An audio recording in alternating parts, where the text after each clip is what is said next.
Number 10. Ice Giant Thor. A perfect what-if tale. It's almost surprising it wasn't done before this point. In What If Thor in 2018, we get the story of what if Thor was raised by frost giants. Laufey, the king of the frost giants, defeats Odin in their battle so long ago.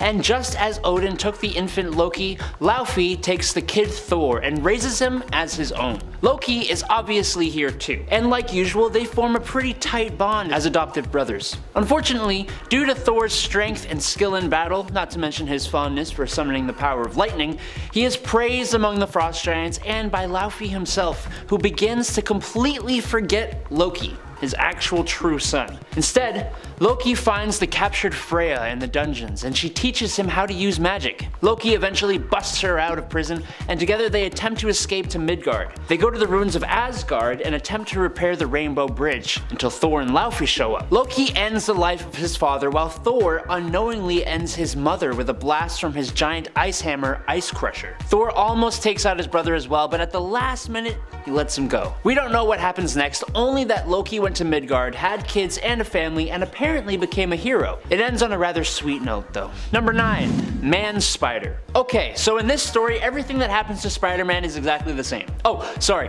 I left out the extremely important detail that in What If number 8 in 1978, this isn't Peter Parker, it's Webster Weaver, an anthropomorphized spider in a world of other animal people. Oh yes, and he gets bit by a radioactive human, giving this spider the proportional powers of a human. Apart from that, and the villains being hilarious alternate versions like Marvin the Hunter, Culture Vulture, Rude Rhino, the Green Gobbler, King Pig, Octodoctopus, and Leaping Lizard, everything is just the same as it always is. Until one day, Ray's the Bug Spray Baron threatened to destroy the ozone unless he was given $1 trillion. Turns out Ray's is the guy who defeated Webster's Uncle Bug. Man-Spider saves the day, Ray's is destroyed, and he swings back home to Aunt Mayfly. Okay, yes, it's totally different, but a lot of story beats are still the same, so there's that. Number 8. Mustang. What if 114 posed us the question, what if heroes didn't leave the battle world? The answer? They make babies! While there are a few super kids in this story, the one I found to be the strangest was Mustang. Mustang is Clint Barton Jr., and I bet you'll never guess who his father is. His mother, on the other hand, again not surprising if you just look at him, is Jennifer Walters, the She-Hulk. So, with these two avenging parents, that leaves Mustang with a super strength that isn't quite on She-Hulk's level, and an affinity for using bows. I'm sorry, it's just an odd combo to me. He's a bit taller than almost everyone else too, which makes sense. So I'm guessing this gives him the ability to use bigger bows with much higher tensile strength? So he can shoot bigger arrows? He can fire them much faster? Look, I'm not saying these powers aren't helpful or cool. I mean, super strength is a classic. They're just odd when they're put together. Also, why Mustang? Number 7. Wolverine, Lord of the Vampires. What if Volume 2, number 24 takes the story of Uncanny X-Men number 159, in which Dracula has drunk just enough from Storm to gain control of her mind, but instead, in What If, he drinks enough to completely turn her into a member of the undead. As an evil, unstoppable vampire, Storm turns all the other X-Men into vampires as well, but thanks to Wolverine's healing factor and berserker powers, he is able to resist the complete mind control of Dracula and beheads the Vampire King. Now, after either turning or delifing almost all the other heroes and having the US turned into a quarantine zone, the only hero left to stop Wolverine, Vampire Lord, has found his perfect vessel after traveling the astral plane. Doctor Strange's spirit and Frank Castle, the Punisher, sort of merged together, and being the most accomplished vampire hunter, Frank dispatches quite a few vamps before Kitty Pryde attempts to split the two before being separated from her head. This, of all things, snaps Wolverine out of it, and he gets to the Darkhold and destroys himself and every single other vampire. Wow, what a roller coaster of emotion. Number 6. Fantastic Four as Cosmonauts. Let's explore the what if story that begs the question of what if the Fantastic Four were Russian? Well, for starters, their name is different. In fact, They're pretty much all different. Now, the UFFF, or the Ultimate Federalist Freedom Fighters, the team is made up of Rudian Richards, the commie Red Richards, who instead of stretching can just pop off his limbs and send them out over long distances, which is way more alarming. Natalia Romanova, the 616 Black Widow, who is now Widowmaker and can control electromagnetic energy. Pyotr Rasputin, who is still just Colossus and has all those powers except his body and mind are deteriorating over time. And lastly, Piotr's sister Ilyana Rasputina, who seems to have the powers of Sue Storm, but we only ever see her go invisible, which is way less cool than the 616 continuity. After the demise of Stalin, the team is put under KGB control, and Rudd Richards, easily the strangest member of the team, is not having it, especially after he accidentally ends the life of Giant Man. Widowmaker makes widows of the wives of the leaders of the KGB, and the superhero teams go on to fight for freedom and equality. But that isn't how you thought it would go. I didn't. Number 5. Daredevil is bullied and just gives up. One day, when fighting against Electro with Spider-Man, Daredevil is unaffected by a blinding flare set off right in front of his face by Electro. This kind of clues in Electro to the idea that maybe this Daredevil guy is already blind. And when Electro and Spider-Man ask Daredevil what color Electro's costume is, it seals the deal. Electro lets the whole world know by leaking this info to the Daily Bugle after Spider-Man actually sort of makes fun of him, saying it makes sense why he chose that yellow costume, because he couldn't see how bad it was, you know? Villains begin to take advantage of the massive weakness for Daredevil, and while he is able to hold his own still, he eventually decides to undergo an experimental treatment that restores his sight but removes his super senses. Now powerless, Matt Murdock and Karen Page get married and have a normal life, with Matt becoming the district attorney. Wow, kind of a nice ending there. Number 4, Limo Man. In one of those many crazy panels in number 34 of What If, remember that one where the Watcher is a comedian? We get to see a single panel that asks the question, what if Tony Stark owned an auto company instead of a weapons company? Now, whoever was writing this panel was absolutely cooking with gas. They knew what was up. Basically, if that was the case, then the world would get to interact with Limo Man, a hero with a license plate, belt, tire pauldrons, with rear view mirror horns, headlights on his chest, and a sweet pair of rollerblades. He is honestly the least cool Transformer you have ever seen. He does look like he's made up of a luxury car though, so I guess that gives him some kind of arbitrary style points. Right? At least the robber he seems to be facing seems to be a little bit worried. Number 3, 6-armed Spider-Man. In the legit continuity, Spider-Man undergoes an experiment to try and get rid of his spider abilities. Instead, he gains 2 extra sets of arms. Great success! In the original universe, he uses a serum with the blood of the living vampire Morbius to revert back to his normal self. But in What If number 42, Morbius is eaten by sharks, because of course he is. And Spider-Man is doomed to retain his 8 limbs. Ultimately, this Spider-Man learns that maybe these limbs are not a curse, but actually give him a buff in his agility and attack power. He is even able to save Gwen Stacy from her demise. Looks like someone rolled a natural 20. He was so popular that he went on to actually go on to be included in a few multiversal Spider events. So honestly, a great, if not weird, version of Spider-Man. Number 2, Dazzler, Herald of Galactus. Dazzler is already weird without being in a What If story. She's a collab between Marvel and a record label. That's all I have to say. Okay, so Dazzler's power is that she can convert sound into light. Pretty good for a disco singer. And especially so since she uses this power to literally dazzle people at her concerts. In What If number 33 though, Dazzler is chosen as the new Herald of Galactus, being the only being who could retrieve the old Herald who hid in a black hole, which she does. And then, in the alternate timeline, Galactus sends him back into the black hole as a punishment? I don't know, okay? She was given a huge boost with the power cosmic, and for some reason, even with her new boosted up powers, she decides to keep the disco ball rollerblades. She's actually really torn up about having to leave her world, but she vows to at least do good by not letting Galactus eat inhabited planets, which Galactus actually obliges because, well, it seems like he's got the hots for Dazzler, or whatever the world-eating equivalent of the hots is. There is a whole conflict with an armada, and then Galactus releases her to go back to Earth, which has been the victim of an apocalypse in her absence. And she goes back to him yet again as some kind of weird, twisted intergalactic love story. I don't know, it's really strange. Number 1, Jane Foster becomes Thor. But Adam, this happens in the 616 continuity. Yes, but this one's a little bit different. In this what if story, number 10 actually, it is Jane Foster who first picks up the hammer Mjolnir, not Donald Blake. In this story, Jane accompanies Dr. Blake on his trip to Norway, and when he drops his cane into a ravine, she goes down there to get it for him instead. Striking the stick, she becomes Thordis. Yes, Thordis. Unlike the modern interpretation, a female wielding Mjolnir gets an entirely new name. Wielding the power of Thor, Thordis fights off the Saturn rock people, and then turns the cane that she seems to have stolen from Donald Blake, leaving him helpless without a cane, into a hairbrush to better fit in with her feminine alter ego, because men don't use hairbrushes apparently. She has pretty much the same adventures as Thor. She's rejected by Odin, and Sif gets with Donald Blake, until the events of Ragnarok when Odin decides to give the hammer back to Blake because he can't accept Jane as Thor. And then, as thanks, he turns Jane into a different god and then marries her? Kinda gross, kinda really strange, kind of uncomfortable. Luckily, it's only a story that comes from the question, what if? Professor X as Juggernaut. In What If number 13, the question is posed, what if Professor X had become the Juggernaut?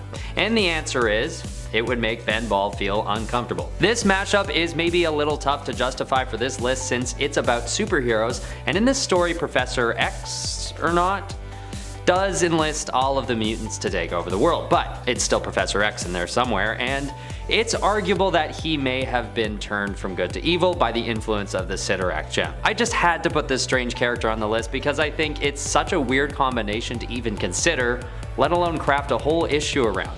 Look at him. Chonky, fully mobile Professor X. When he puts the helmet on, things are less weird though, but it's still one for the list. Number 9, Wolverwimp. Wolverwimp is an alternate version of Wolverine who, instead of having an adamantium skeleton, has a styrofoam one. He appears in one of the joke covers included in issue 100 of What If. This poor version of Wolverine is threatened by a little girl who is a female child version of Magneto. Yeah, it's weird. While Wolverine is fearsome and tends to fight for what he believes in no matter the odds, it seems that Wolverwimp is all too ready to shy away from a fight as he's terrified of a conflict. Honestly, I really can't blame the poor guy. He is a styrofoam skeleton, so yeah. I don't even know how you'd walk around with that, never mind trying to be a hero and like stand up to bad guys. Probably just like crumple over. Frog Thor, or Throg. There's not much more to it than that. The question posed in this issue is, what if the X-Men had stayed in Asgard? It really has nothing to do with Frog Thor, but he makes an epic appearance nonetheless. The transformation actually takes place in Thor number 363 and is revisited in this What If issue. If you don't already know, or couldn't already have guessed, Thor's slimy amphibian form comes at the hands of his brother Loki. What makes this moment great in What If number 12 though is that Storm is forced to face off against Frog Thor, with the stakes being the prosperity of all of Asgard. Luckily, she wins the fight and Frog Thor is turned back into regular Thor. Although, is that really a win? I liked Frog Thor. If you want to see more of Throg, you can catch him in another storyline as well, where a shard of Thor's hammer is actually picked up by a frog, turning it into a pretty powerful little dude. I just thought that was worth mentioning as well. Frog Thor. Number 7, Joshua Guthrie and Unit Jim 211131. This is actually a pretty sad story, but one that is also kind of silly. It's basically reminiscent of the Iron Giant. Remember the Iron Giant? Remember all the tears that we cried? Except instead of any old giant robot, we have a sentinel. Unit Jim 211131. This sentinel is found by Josh Guthrie, little sibling to Husk and Cannonball, who never has his mutant powers manifest. In this world anyways. On our 616, Josh ends up getting wings and musical mutant abilities, going by the codename Icarus. Here, however, he just gets a sentinel, who has broken programming and instead believes his prime directive is basically to protect and serve Josh. However, he still remembers that mutants are a threat, and when he meets Paige and Sam Guthrie, ends up battling against them, while painted up like an X-Men. Josh's idea, because he wanted to prove that he and his robot were basically a better team than the X-Men ever could be. Oh boy. Paige and Sam end up beaten by the sentinel, but just just as it's about to terminate the defeated mutants, oh no, Josh steps in to protect his siblings. He says that the Sentinel can't kill them without killing him as well. As such, the robot realizes it is the main threat to Josh and decides to terminate itself instead in order to protect him, because that's its prime directive at this point. Sure, Sentinels are kind of villains, but in this story, in a roundabout way, Unit Jim 211131 is actually kind of the hero. Although he threatens Paige and Sam and Josh, he also ends up saving them from himself. I don't know why I made the Sentinel a he, but the Sentinel's a he now, because I'm not going to go back. I gave the Sentinel a gender, I hope that's okay. Josh mourns the loss of his robo friend, and it is ultra sad. Just like Iron Giant. Thanos Captain America. In What If Infinity Thanos, the question is posed, what if Thanos joined the Avengers? And the result is this really strange depiction of Thanos wearing a Captain America suit. What goes on in this storyline is that Thanos joins up with the Avengers to fight the Builders, and he doesn't even try to take over the world or try and kill half the population or anything like that. That is until Captain America is killed and Thanos takes over for him. Because then he decides it's time to start taking over stuff again.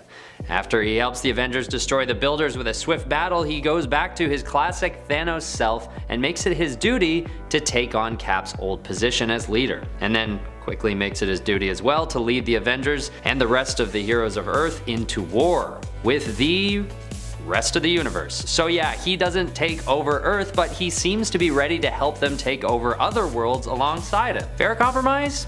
I guess so. Either way, the cover of this issue just feels so weird, and I felt that Captain America Thanos needed to make an appearance on this list. Number 5. Actual Black Widow. Black Widow in issue 34 of What If gets her own little mini comic taking up a third of a page. It's really kinda like just a panel. It answers the question, what if Spider-Man had married the Black Widow? Well, it wouldn't end well apparently. The joke is based on what Black Widows are known to do to their mates in nature. Female Black Widows, that is. In nature, they eat their mates, hence why in this comic Spider-Man doesn't fare too well. The implication is that Black Widow actually eats Peter here. We see her picking her teeth, looking quite content and burping, while behind her Spider-Man's suit looks pretty deflated with bones poking out of it and littered around it. So yeah. You! Yes, you. In this issue of What If, the question is posed, what if you were Spider-Man? They start with a panel of Spider-Man swinging Mary Jane to safety, and they even encourage you to paste a picture of your own face over Spider-Man's to make it even more immersive. But moving forward, this issue doesn't really take much time to explore that question before absolutely roasting you beyond words. The very next panel shows a big group of all of Spider-Man's villains standing in a graveyard, pointing and laughing at a gravestone that reads, "Here lies, fill in your name here," and in big bold letters says, "You'd be dead, you're no superhero." So mean, but also very funny. I thought this was a great one to include because as much as Marvel is known for their meta commentary, this is just on a whole different level. Number 3. Galen. Galactus may be better known as a villain in the Marvel Universe, the main Marvel Universe, or at least a powerful antagonist if you will, but in the What If reality of Earth 92201, he's actually better known for being a sort of everyday hero, if you will. When Galen as Galactus ends up in battle against Thanos, who wields the Infinity Gauntlet, he ends up defeated, being transformed into an amnesiac human left on planet Earth. When found, it just so happens that Galen's voice and appearance greatly resembled that of a young Elvis. People believed he was Elvis returned, positing that Elvis never really died. Galen even ends up believing he is Elvis and finds happiness on Earth with a woman named Gertrude and her son Tony. Warlock finds Galen and offers to turn him back into his form of Galactus, but Galen is actually so happy he chooses to remain on Earth and continue living as Earth's Elvis replacement, basically. It's a great story. Stan Lee and the original Marvel bullpen as the Fantastic Four. Naturally, this issue poses the question, what if the original Marvel bullpen had become the Fantastic Four? And what we see is a version of Mr. Fantastic with the likeness of Stan Lee, which is just so fun and bizarre. Jack Kirby, Flo Steinberg, and Saul Brodsky also appear as the other three, and they have themselves a fun, very original adventure as the popular titular heroes. Unfortunately, this issue apparently has some pretty sexist overtones, mostly aimed at Steinberg, which makes the Marvel creators come off as sort of unlikable, especially by today's standards. But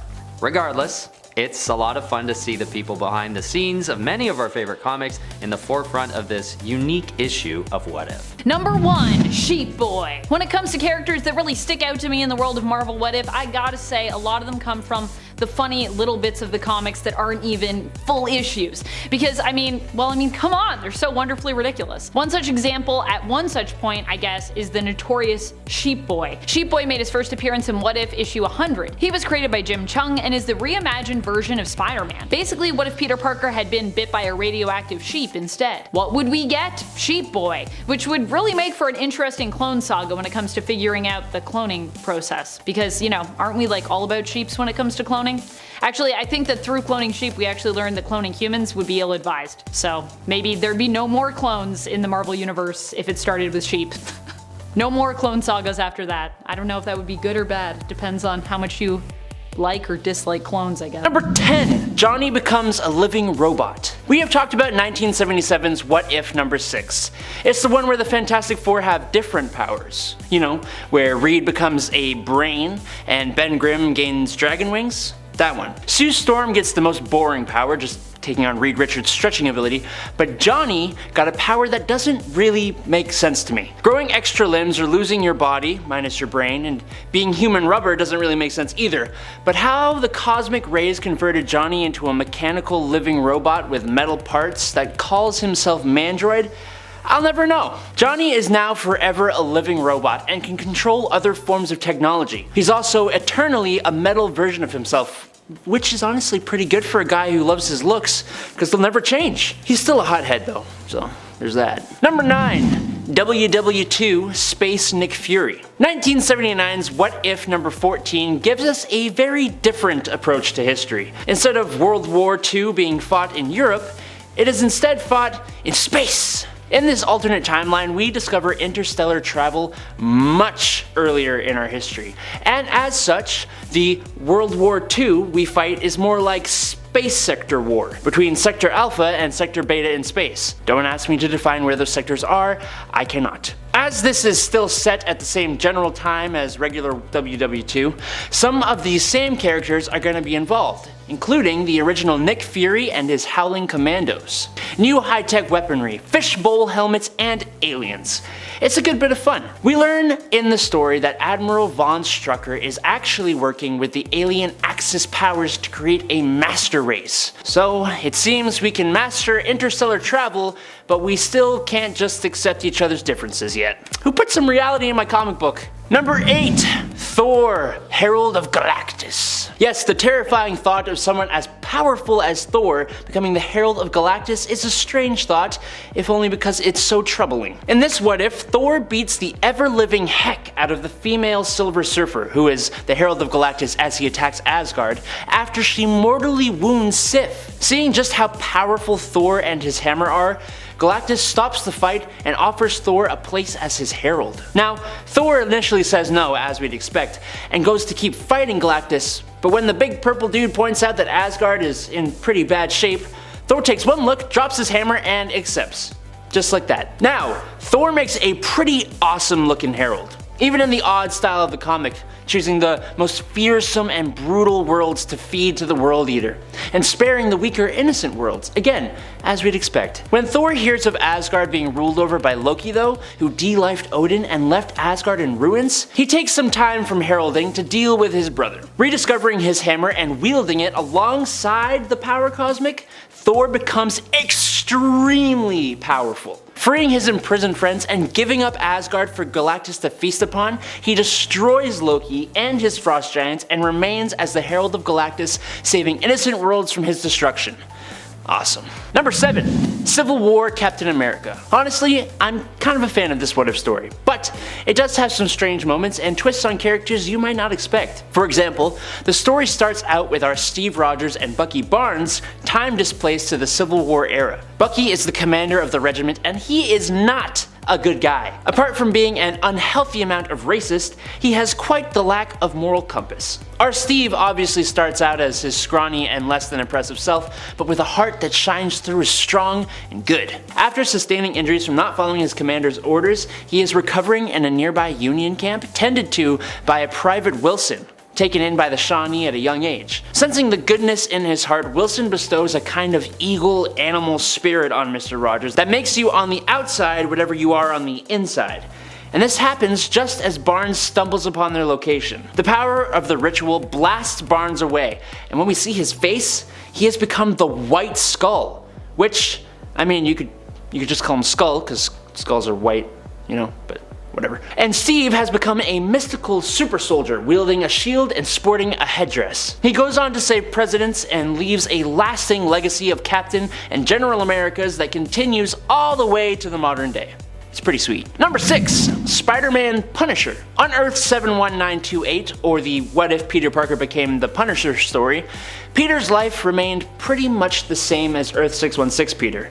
That is, until Uncle Ben's life was drawn to a close, and in response, Peter dispatched the robber who did the deed. In a very Punisher-like decision, Peter decided to deal with crime from this point on by any means necessary. Meaning, he started de-lifing criminals. Peter tried to avoid this at first, trying to go his normal route, but since criminals are criminals, and they always come back, and he knows how much easier of a solution it is to just take them out Punisher style, he went full force into that lifestyle. The easy solution, in my opinion, is not the heroic solution, but hey, that's how it goes. He carried the blam blam that took out Uncle Ben's life, as well as other weaponry and multiple different types of ammunition. His suit also took a skull logo instead of the traditional spider logo. Not because they want him to look like the Punisher, but due to the fact that the spider that gave him his powers was a noble false widow, which has a cephalothorax that looks like a skull. That's the reason. Not because the Punisher. Stop.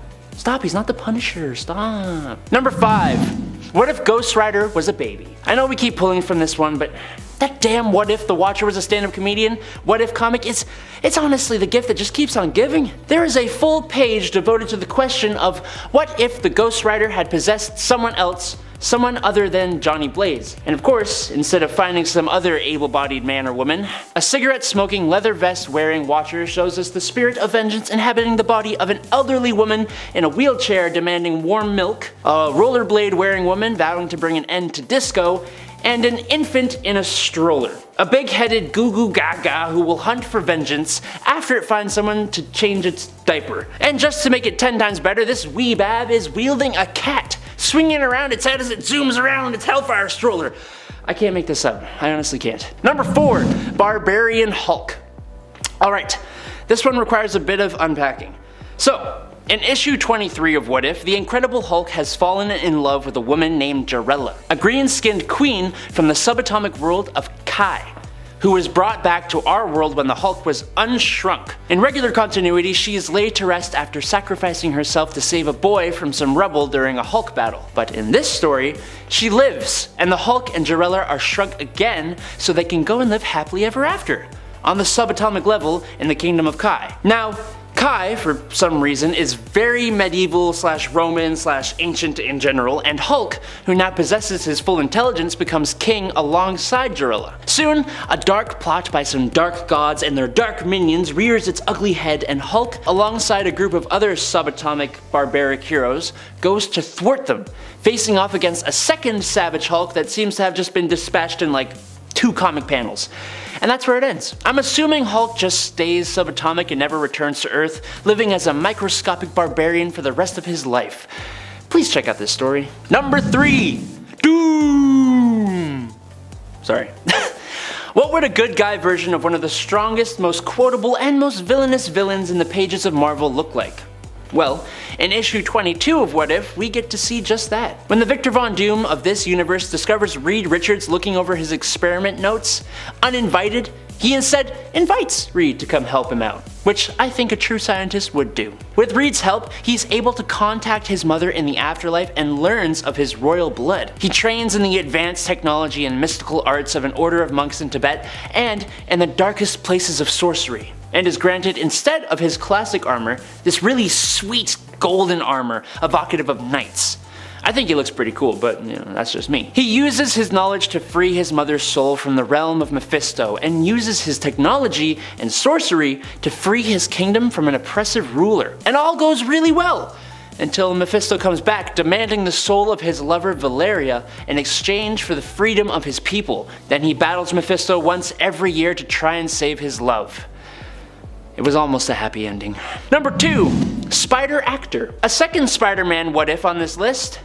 Oh my. In this what if number 19, Peter Parker makes the simple decision of stopping the robber who would go on to take Uncle Ben's life. That simple act robs Peter of the lesson of the responsibility of having great power, and instead, he turns to a life in the public eye. Now, as an actor, Peter turns his focus towards making films and protecting his reputation almost at any cost. He becomes the publicist for both the Avengers and the Fantastic Four as well as Daredevil, all while still retaining his Spider-Man persona. He even gets a cool cape for a little bit. Well, it wasn't really that cool. When JJ exposes him to the public though, we see a bit more of an edge to this Spider-Man, when he threatens him and eventually ends his career, which comes back to bite him when Jonah forms the Sinister Six, including himself. It is only after Daredevil jumps in to save Peter and fight the villains that Peter does actually learn that old power and responsibility thing. But man, Peter's a bit of a snob this way, I don't like it. Number 1, Fantastic Four. In the very first What If comic, the question that is posed is pretty simple. What if, instead of rejecting Spider-Man, the Fantastic Four instead let Spider-Man join? Marvel's most popular family adopting Marvel's favorite hero? A match made in heaven. The Fantastic Five go on to fight crime and supervillains. That is, until the battle with Namor the Submariner. In this alternate reality, at the end of this battle, Sue Storm feels kind of cast to the wayside, with more focus being put upon Peter and the other members of the team, and she leaves with Namor and becomes his bride. It completely stops the marriage of Reed and Sue from ever happening, which is just a weird, unnatural world to see. We don't like it. But life goes on, and the new Fantastic Four featuring Spider-Man go on with their lives. But now we don't get a Franklin or Valeria Richards, and I mean, they're pretty important now, so I don't know, let me know in the comments what other fallout you think would happen with Sue Storm being replaced by Spider-Man on the Fantastic Four. It's seriously an interesting question. Number 10, T'Challa Star-Lord. Have you ever seen the MCU's What If animated series? It is honestly really fun, and it has a great art style as well. But just like in the comics, it's the fun, possible scenarios of what if that are the star. One of the better, if not weirder, episodes revolves around a universe where instead of Peter Quill, it was Prince T'Challa of Wakanda who was abducted by the Ravagers all the way back in the day. T'Challa, as the new Star-Lord, convinced the Ravagers to become a Robin Hood-like group who steal from the rich and give to the less fortunate. Under his leadership, they became icons, and they saved a lot of people, recruited and persuaded lots of heroes and villains to join the Ravagers, one of which even being Thanos. T'Challa heard of the orb on Morag, the one from the beginning of Guardians of the Galaxy, and he goes to retrieve it, being stopped by Korath the Pursuer, just like Peter was. But unlike Peter though, Korath actually recognized T'Challa as Star-Lord, and he joined up as well. He saved Peter Quill from Ego, saved Drax's family, got Nebula and Thanos to reconnect, and even stole a device from the Collector that could terraform ecosystems and save entire planets from starvation caused by overpopulation. That thing Thanos was trying to fix in the Avengers movies. He eventually joins the Guardians of the Multiverse to fight the insanely powered Ultron. It's pretty great. Number 9, Miles Morales becomes Wolverine. In this What If, we don't really get an explanation as to why, but instead of being his normal self, Miles Morales in this world is instead a mutant with the same abilities as Wolverine, and when he is younger, he is abducted alongside other children by Weapon X, who turn him into the adamantium skeleton super weapon just like the alternate Wolverine, because of course that's what happens. Fast forward a few years though. Now in this world, sentinels are being used to hunt down mutants by S.H.I.E.L.D. And after Miles takes out like 3 of them, S.H.I.E.L.D. sends this super cool looking warrior wielding an adamantium katana to take him out. This awesome S.H.I.E.L.D. warrior turns out to be Miles' father, and once he discovers this Wolverine mutant is his son, he turns on S.H.I.E.L.D. So, obviously they send another assassin, Miles' uncle Aaron, who seems to be doomed to be bad no matter what because, you know, that's just how it goes. He is this world's version of Sabretooth. Miles' father defends his son to his dying breath until Miles jumps in to beat Sabretooth to a pulp and almost ends him too before his father convinces him to stop and to instead be a hero. And then the X-Men show up to recruit Miles, led by a professor who is Genki Lee, the original Miles' best friend for some reason. Yeah, I don't know, but this story is wild. You should check it out. Number 8, Wolverisher. On the topic of Wolverine, what about the What If where Wolverine became a kind of Punisher? In this story, we were in 1920s Canada. following a Wolverine who doesn't seem to actually have claws, or if he does, he barely uses them. He does seem to have his healing factor and senses though. Whatever his powers are, he is still himself because we find out he has had a son with a lady who works at a bar. He is forced to take responsibility for them and makes friends with the barkeep, but that all comes to an end when they are all brought to an end thanks to a fire caused by a man named Scarface, who fled to Chicago. Obviously, Logan isn't going to let that go. He tracks down the villain, and with the help of one Matteo DePrigia, and all while wearing a skull and crossbones flag on his chest and wielding firearms, and basically never popping his claws, he actually takes his revenge on Scarface, and it's great. I mean, he looks totally amazing in this story, but it's also an incredibly weird twist on a version of Punisher and a version of Wolverine. Also, it's a little more disappointing than I expected it to be. Number 7. What if Aunt May died instead of Uncle Ben? Ready to be depressed? Great. Because in this what if story, we are given a first-hand look at what happens to Peter if Aunt May was the one to lose her life instead of Uncle Ben. Peter, fueled by rage, goes after her killer and ends his life, but unexpectedly, Uncle Ben shows up, and he takes the fall for Peter, going to jail. Now, Peter is going through life with no real moral center to help guide him, and he hates the idea of being Spider-Man. He becomes a bit of a troubled kid. He goes to juvenile prison, escapes, lives on the street, and when he is almost at his breaking point, he tries to break Uncle Ben out of prison. Instead of going with him though, Uncle Ben convinces Peter to make Aunt May proud. Peter takes it to heart. He fixes his life. He meets Mary Jane. He focuses on school, being a hero when the world really needs him, and eventually Ben gets out of prison on good behavior, and that's when we finally get the power and responsibility speech, which leads to Peter becoming Spider-Man more permanently. And with Uncle Ben as a Spider-Man version of Bruce Wayne's Alfred, he goes on to become the hero New York deserves. Number 6. Thaddeus Hulk Ross. So it turns out that if Thaddeus Thunderbolt Ross were the one to save Rick Jones from the Gamma Bomb and become irradiated and become the Hulk, he wouldn't last very long at all. That's what happens in What If General Ross had become the Hulk. Gamma affects everyone differently, as the Watcher tells us, and for the General, he immediately turns into a Hulk, but retained his intelligence only without being able to properly speak or really handle the situations he was now in properly. For example, he accidentally completely squashed Rick Jones. He stopped Igor, the Russian spy who caused the Gamma explosion, but also caused untold damage in the process. And after fighting the military, it turns out he threw a tank that traveled all the way to the house of Betty Ross' daughter. The tank he threw crushed the house with Betty inside. He went to find her as she would be the only one who's able to actually help him in this situation that he's in, and instead all he found was the result of what he had done, and a weeping Bruce Banner. Ross transforms back into his regular form, which allows Bruce to pull out a weapon and end the life of this now tormented Ross. I'm sorry, I know this didn't end on a particularly happy note. This is, I guess, the more depressing story than that Spider-Man one. Number 5. Ghost Rider. Honestly, not even sure how this makes sense, but in this What If comic, Marvel, the comic company, exists as a comic book company that writes all the same comics it normally would, including comic books about Ghost Rider Robbie Reyes, who also happens to be an intern at Marvel in this story, but is also still Ghost Rider. Look, I never said that these things had to make sense, okay? What is honestly even weirder is that the studios of Marvel are being visited by this Nordic death metal band called Hassenwald from Latveria, who have fun clubs all over the world, including in Wakanda. Oh, and they also have been accused of witchcraft, church burning, and eating people. It turns out to all be true, as while they are visiting Marvel, they sacrifice the donkey who runs the printing press and use its blood to create possessed Ghost Rider comics that turn the world into a hellscape, making them the ultimate rulers of it, using the power of the old gods to do so. Now, Robbie Reyes is trapped in this hellscape world where Hassenwald has dispatched the Marvel Universe and he needs to save it. Number 4. Magneto in cyberspace. From one utterly bonkers story to another. At least this one's a bit better. In What If X-Men, we have a really strange alternate world.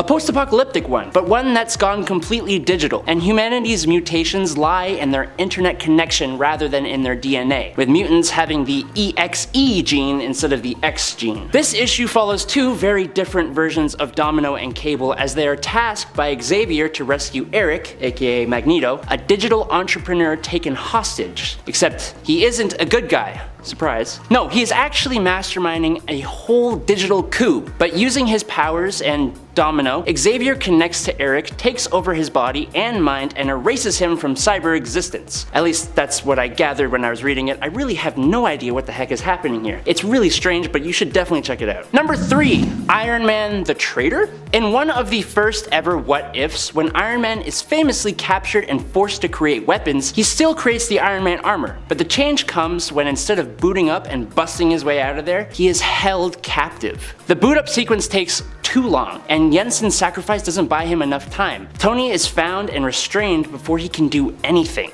Now that he has been found and this new weapon, the Iron Man armor, is discovered, the leader of the terror organization, Chen Lu, plants a device in the arc reactor that keeps Tony alive that allows him to shut it off remotely if Tony doesn't do what they say. And he implants a communication device in Tony's skull so that Chen Lu can spy on and control Tony. Then he lets him be discovered and he goes back to being like normal Tony Stark. But thanks to the fact that he can now control Tony, he forces him to become a hero, like he would have anyways, gain the trust of the superhero community, and then learn secrets pertaining to S.H.I.E.L.D. But it's once Tony is ordered to dispatch Reed Richards and goes to complete the mission that it's revealed that Tony had been recording a tape by speaking incredibly slowly, and he sent that tape to Reed, who, when he played it at a faster speed, learned of the situation Iron Man was in. So once their fight began, Iron Man eventually got incapacitated by Reed, who actually helped him remove the device inside Tony's heart, giving Tony the chance to get his revenge. It's kind of a weird way of doing that. Number 2, New Fantastic Four. What If This Was the Fantastic Four is a comic that was a tribute to illustrator Mike Wieringo, who unexpectedly passed away while working on this story. And even if that wasn't the case, it is still one of my favorite what ifs. The original Fantastic Four is brought to an end by the Skrull agent Delilah, and in their place, a team of 4 heroes step up to the plate, if not with a bit of reluctance. Spider-Man, Wolverine, the Incredible Hulk, and Ghost Rider. Ben Grimm was the only member of the original team who survived, and at their funeral, he gave this new team his blessing while he went off to raise Franklin Richards. This new team came under attack from cosmic beings who seemed to sense the Earth losing one of its major teams. But this was all orchestrated by Dr. Doom, as I'm sure no one is surprised by. Thanks to Ghost Rider's inclusion on the team though, Mephisto uses Doom and possesses him, and creates a team of the hero's villains who are power boosted with infernal magic. So Venom, Abomination, Sabretooth, and Sandman. This fearsome four, as they call themselves, do battle with the new team, eventually being defeated, revealing the Mephisto-possessed Doom, who almost destroys the team until he is stopped by a combined effort of the citizens of New York and Spider-Man utilizing the Disruptor that finish off the Fantastic Four to save the people of New York, Dr. Doom, and the day. Nice. Number 1, Thanos. Okay, so bear with me here. In the What If Infinity Dark Reign story, Norman Osborn, after becoming the director of Hammer and the Dark Avengers, figures out how to get his hands on the Infinity Gauntlet, defeating the Illuminati and all the heroes and becoming the Goblin King. Using the gauntlet, he creates a world completely under his tyrannical rule, and he teleports his horrible father from the past to show him the things he has done in an attempt to get his father's love and admiration, something he never had, and still doesn't. Honestly. His father begins to bash him for becoming a tyrannical ruler, which is a little sadder given the fact that it was his fault Norman even turned out this way in the first place. Teleporting them both back to the Dark Avengers base, the entire team has been destroyed. As Norman is trying to figure out exactly what has happened here, it's revealed that Thanos is the one who's done it, and he's shown up to collect the gauntlet. Thanos is incredibly awesome, but unfortunately, not even the Mad Titan is a match for someone wielding the Infinity Gauntlet, and he is dispatched, but not before he tells Norman that he is trying to get the love of someone who will never give it to him. After Thanos is gone, Norman's father, being forced by the Infinity Stones, begins to tell Norman how great he is, and Norman loses his mind, wiping his father from all existence, all time, and all space, which was dumb, because now Norman Osborn's existence is a paradox, and he and this world he created fade into emptiness. So yes, Thanos is the hero here in a very weird roundabout way. At number 10, we have Benjamin Grimm with dragon wings. In What If number 6, the question is posed, what if the Fantastic Four had different superpowers? And the answer is that things get very weird. Basically, instead of taking the form of the Thing, Benjamin Grimm's powers are reduced, or ameliorated, I guess, to basically just 2 giant dragon wings on his back. He decides that he wants to be known by citizens as Dragonfly, which just proves that as long as you've got powers, people are gonna celebrate you no matter what. Someone even feels his wing and says, "Hey, I'm touching his wing," and it's kinda cold, which is bizarre to me because it adds that little extra bit of detail that I don't think I needed while reading this one. The other heroes get their own makeovers as well, and I'm covering another one later on in this list, but just seeing a shirtless Ben Grimm flying around with purple scaly wings made me think, well, I just needed to put him on the list. At number 9, we have medieval Iron Man. In this what if, the question is asked, what if Iron Man was trapped in the time of King Arthur? So, Iron Man is basically the same as he's always been, except what I find super weird in this issue is that he so brutally outmatches everyone in the medieval era, but doesn't hold back at all. I mean, just on the cover, you see him blasting his futuristic energy blast into a crowd of helpless soldiers as they're screaming for their lives. I don't know what gets into Iron Man in this issue that makes him think that he's in any moral position to be dropping into the medieval times and dominating the combat game, but that's just how this one plays out, and honestly, it's great. It's a weird portrayal of Iron Man given the context of the story, but it's honestly a pretty cool what if that I recommend checking out. At number 8 is the Watcher as a stand-up comedian. I know he's not really a superhero, but I'd argue that he's more good than bad, and he's surely got powers, so he's on the list. In this one, the Watcher asks a bunch of different what if questions, one being, haven't you always wondered what would happen if the Watcher was a stand-up comedian? Not really, but okay, let's see what he's got. Basically, this issue delves into some pretty bizarre artwork and poses a bunch of different questions in a row. I suppose these are the comedic premises that the Watcher is throwing at us as a stand-up comedian. Such riveting humor as, what if the Hulk were yellow? And what if the Thing were blue? And who could forget, what if the Invisible Girl dyed her hair? Okay, that one's pretty funny. But this one just struck me as very bizarre.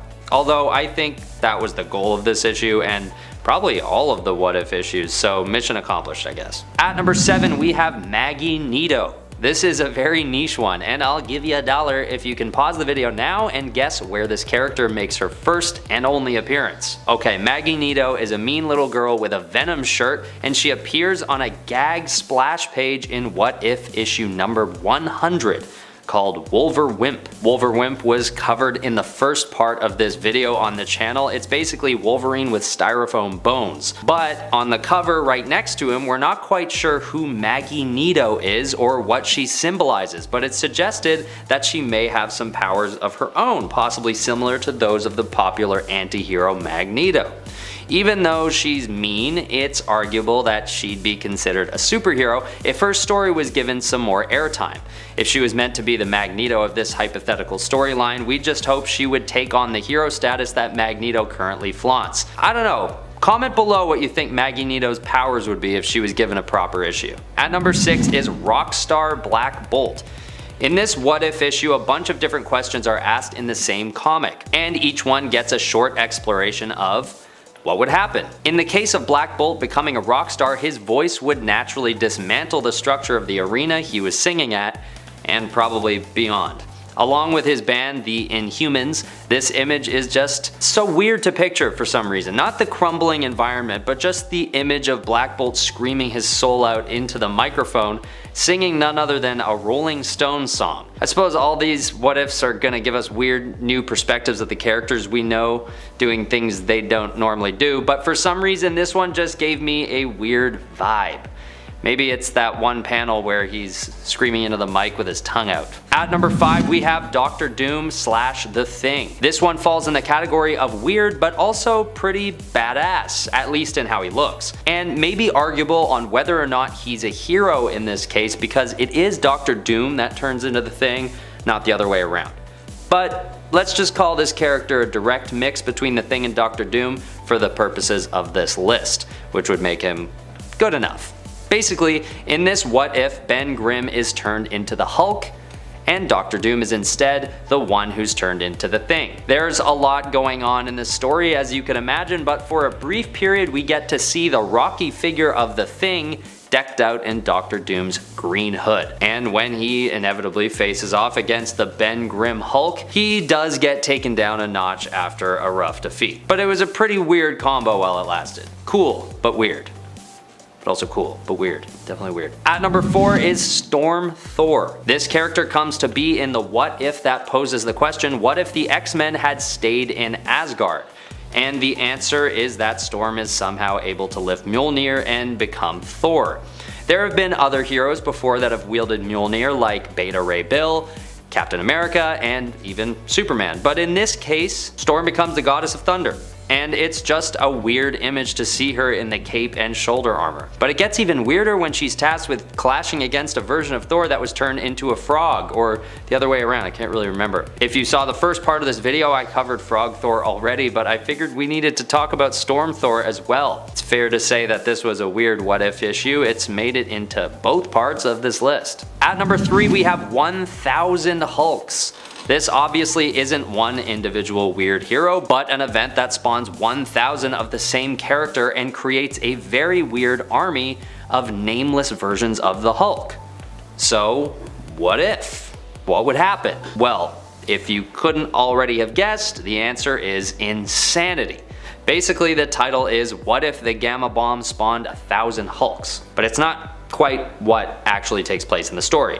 The story explores the tragic events of the Hiroshima and Nagasaki bombs and theorizes if instead of decimating whole populations, they actually spawned 1000 Japanese Hulks. It's a weird theory to ponder. I feel like they could have kept it out of a tragic historical context and still gotten the point across, but nonetheless, 1000 Hulks is a very strange and fun what if.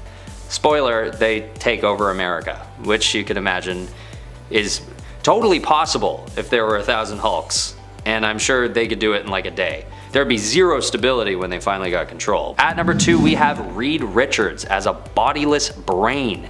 This character shows up in the what if that asks, what if the Fantastic Four had different superpowers? Yes, it's the same one that I covered earlier that had Ben Grimm sporting dragon wings. Only in Mr. Fantastic's case, he's reduced to a tiny little fleshy brain just laying on the ground. But he can talk and everything still, just telekinetically.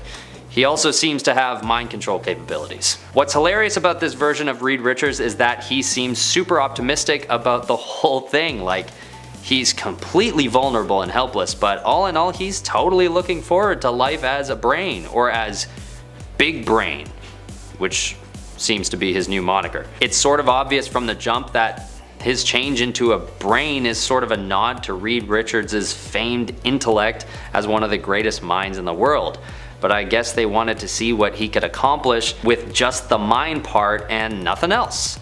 Good thing he's got his Fantastic Four buddies to carry him around, because otherwise he'd still be sitting on that rock waiting for someone's mind to control. At number 1 we have Aunt May Spider-Woman. This one is self-explanatory really. The question is posed, what if Aunt May was the one bitten by the radioactive spider? It's at the end of issue number 23 volume 1, check it out if you have time. Basically, she comes home and the spider's on the door frame. It bites her, and the next thing we know, Aunt May is crawling up the side of a building. Then she promptly sews her own costume together and starts fighting a frog-like villain with springs on his feet. What makes this character even goofier is that as all this is happening, she forgets that she'd been in the middle of baking bread and the dough has expanded beyond what was expected. Like way beyond. It pretty much fills her whole entire kitchen. She then takes the dough and uses it to her advantage as she summons it in battle to soften a big free fall, and then even turns it into a whip and hooks the frog dude's ankle. She literally uses the dough to like swing the frog guy into a tree and deliver the final blow. It's definitely one of the silliest moments in any Marvel comic book I've read thus far, and I'm just surprised it didn't make it into the part 1 of this video.